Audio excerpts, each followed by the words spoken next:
สำบายเลย Welcome to อุดมไซดินแดนอุดมวิไล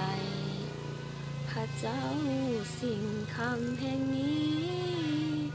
ผู้ทาสงามตาดินแดนใบสาพันปี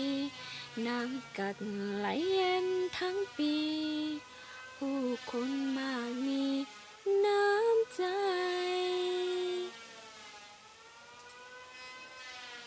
โศกสตานำพาเฮามาพบกันสองเฮาได้ขวากสัมพันธ์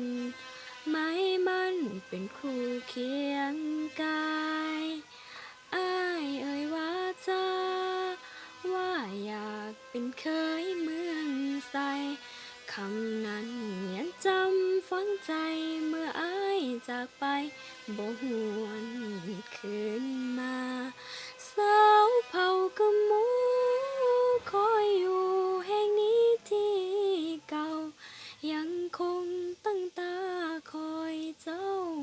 ที่น้ำกัดยอละบาเห็นสาหีวาลินไหลบ่หวนขึ้นป่าเหมือนดังอยากย้ำเตือนว่าคนจากลาอาจบ่หวนคืนน้ำกัดยังคงไหลลินจากป่าแต่คนที่ให้สัญญาบ่มีวี่แววตาวคืน